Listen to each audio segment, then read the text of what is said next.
কেমন আছো বন্ধুগণ? আশা করছি সবাই ভালো আছে। আমার নতুন একটা ব্লগে তোমাকে সবারই স্বাগত। আজকে যে ব্লগটা তোমাদের কাছে শেয়ার করতেছি এটা জ্যৈষ্ঠ সংক্রান্তির আগের দিন আর জ্যৈষ্ঠ সংক্রান্তির দিনের ভিডিও দুইটা মিলায়া একসাথে শেয়ার করতেছি। জ্যৈষ্ঠ সংক্রান্তির আগের দিন সন্ধ্যাবেলা আমি দেখো ফ্রিজটা একটু মুছা নিতেছি। অ্যাকচুয়ালি সকালবেলা আমি ফ্রিজটা একটু ডিপ ক্লিন করছি। অনেকদিন ধরে ফ্রিজটা ডিপ ক্লিন হইতেছিল না। হ্যাঁ, মুছে টুচ্ছে তো রাখি, আর এখন আর ফ্রিজটা তেমনভাবে ইউজ হয় না, তো বেশি একটা নোংরাও হয় না। তার লিগা সংক্রান্তির আগের দিন একটু ফ্রিজটা ভালো করে ক্লিন করছি, কারণ আমার কিছু জিনিসপত্র আনতে লাগবো সংক্রান্তির লিগা। তো ওই জিনিসগুলা ফ্রিজেই রাখতে লাগবো। তো ফ্রিজটা যদি ভালো করে মুছা না নেই তো মানে রাখলেও যে ভালো লাগবো না।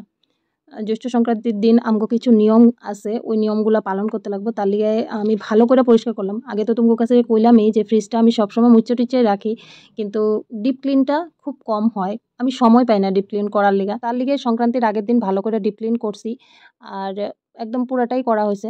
আর ভিতরে যে শেলফগুলো আছিল ফ্রিজের ভিতরে, ওগুলোও ভালো করে ধুয়া টুয়া একদম পরিষ্কার করে আনছি। সারাদিনে শুকাইছে, এখন সন্ধ্যার সময় সেট করলাম। আর তোমাকে তো আমি আগেই করলাম যে ফ্রিজটা এখন আর আগের মতন ব্যবহার হয় না। আগে থেকে আমার মানুষটা ক্যান্সার ধরা পড়ছে, তখন থেকে ডক্টরে আমগরে কয়ে দিছে যে ফ্রিজে রাখা বস্তু খাইতে না, কারণ ফ্রিজে রাখার পর কোনো বস্তু রান্না করে যদি আমরা ফ্রিজে রেখা দিই ওইটা মানে বিষে পরিণত হয়ে যায়। অনেকে তো ফ্রিজে রাখে, ওইটা বাইর করে না আবার গরম করে খায়।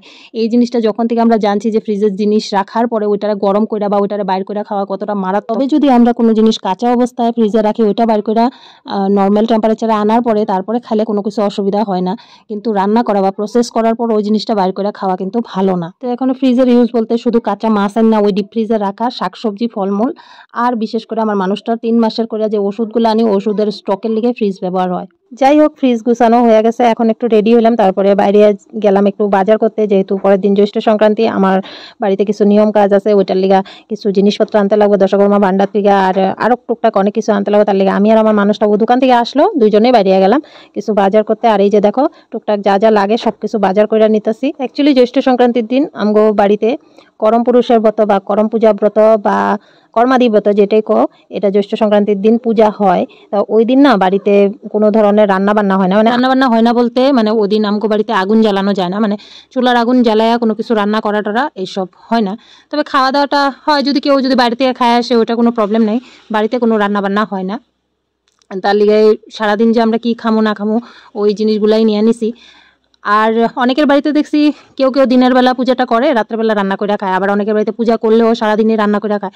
অনেকের অনেক রকমের নিয়ম থাকে, তবে আমগো বাড়িতে কিন্তু রান্নাটা হয় না। তাহলে সংক্রান্তির দিন যা যা আমরা সারাদিন খামো মানে আগুন জ্বলানো ছাড়া ওই জিনিসগুলো এখানে নিয়ে এসি। এখানে আছে আম, দই, কই, চিড়ামুড়ি, মানে যা যা লাগে সবই নিয়েছি। এখান থেকে আমি আলাদা করে কিছু জিনিস ঠাকুরের আসনের লিগা সরাই রাখুন। তোমাকে তো আগেই কইছি যে আমার ফ্রিজটাতে আমি মাছ রাখি, তো মাছ রাখা লিগা ওইখানে কোনো জিনিসপত্র নিয়ে এমন জিনিস রাখুন না যেটা আমি ওখান থেকে বাইর করে ঠাকুরের দিতে লাগে। তার লিগে ঠাকুরের জিনিসগুলো আমি আলাদাই রাখছি।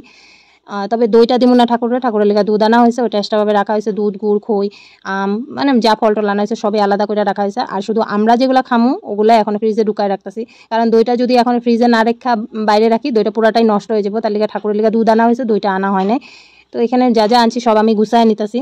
তবে আমার যে এই নিয়মটা অনেকের আবার নাই, অনেকে জানেও নাই নিয়মটার ব্যাপারে। তবে জাগো জাগো আছে অবশ্যই কিন্তু কমেন্টে জানাইবা যে তোমাকে এই নিয়মটা আছে কিনা। আমি কিন্তু আমার শ্বশুর বাড়িতে আইসেই দেখছি, আমার বাপের বাড়িতে এই নিয়ম নাই। তো আমার এখানে সব কিছু আনার পরে এখন ফ্রিজে দেখো সব গুছায় রেখে দিছি। তাহলে কিন্তু ফ্রিজটা একটু ডিপ ক্লিন করছি। এখন তো আর মাছ টাছ নাই, মাছ আনা ছিল ওগুলো শেষ হয়ে গেছে, আজকে পরিষ্কার করা হয়েছে। এখন এই জিনিসগুলো রেখা দেওয়াতে মানে একটু মনটা শান্তি। যত হোক এটা পূজাতে না দিলে তো নিজেরা খামু, তো আর কি সব পরিষ্কার করেই রাখলাম। তবে গত বছর কিন্তু এই নিয়মটা আমরা পালন করতে পারি না, কারণ এই সময়টার মধ্যে আমি মানুষটারে নিয়ে হসপিটালেই দৌড়াদৌড়ি করতেছিলাম। আজকে হলো সেই দিনটা, মানে জ্যৈষ্ঠ মাসের সংক্রান্তির দিনটা। সকালবেলা ঘুম থেকে উঠে এখন বাজে 7টা, আমার পূজা দেওয়া কমপ্লিট। এই যে ঠাকুররা আমি ভোগ দেওয়া দিছি। তার আগে আমি সকালবেলা উঠে ঘর দুয়ার পুরা ঝাড়ু ঝাপটা কইরা মুচ্চা টুচ্চা সব পরিষ্কার করার পরে আমার পূজা এখন কমপ্লিট হয়ে গেছে। তো পূজা আমি আমার মতো করে পূজা করছি, কারণ আমি এই ব্রতর ব্যাপারে আমি দেখছি, কিন্তু আমি ব্রতটার ব্যাপারে অত কিছু জানি না দেখে আমি ঘরে ওই ব্রতটা করি না। ঠাকুরের সামনে পূজাটা দেই, পূজা দেওয়া হয়ে যাওয়ার পর আমি মানুষটারে এই যে প্রসাদও দিয়ে দিছি, ও খাইতেছে। তবে সকালবেলা আমি ওটা ফল টলে দিছি, চিড়ামুড়ি টুড়ি দেই না, কারণ এখন যদি ওই চিড়ামুড়ি দেই ও কিন্তু সারাদিন এগুলাই তো খাইয়া থাকতে লাগবো, পরে আর খাইতে চাইবো না, তাহলে ওগুলা দেই না। আর প্রতি বছরে কিন্তু আমার মানুষটা পুরো নিষ্ঠা সহকারে এই ব্রতটা করে। সারাদিন যদি আমি এইসবই খাইয়া থাকি ও কিন্তু ওই খাইয়া থাকে, ও কিন্তু বাইরের খাওয়া টাওয়া কিছুই খায় না। তো সকাল সকালে প্রসাদ আমিও নিছি, নেওয়ার পরে এই যে এটা দুপুরের মানে আমগো খাওয়া, দুপুরবেলা আমি এই যে নিয়ে বসি। সকালে যে ঠাকুরের প্রসাদটা দিছিলাম ওইটাই কিন্তু নিছি, তারপরে আমি আর কিছু নিই না। এখন এই যে দুপুরবেলা একটু ভালো করে নিয়ে বসি, যাতে এখনে খাইলে আর কোনো প্রবলেম না হয়, কারণ আমি এইটাই যে খামু, তারপরে আমি কিন্তু আর রাত্রে এইসব আর খামু না, কারণ একবার খাওয়ার পরে মুখটা অলরেডি মানে হয়ে যায়, তারপরে যে আমি আবার খামু ওই ক্ষমতাটা আমার থাকে না। তো মানুষটারও দিয়ে দিছি, ও খাইতেছে। তো এটাই আসলে আমগো আজকে সংক্রান্তি ব্লগ। দেখা হবে নতুন একটা ব্লগ লয়ে, ততক্ষণ সবাই টাটা।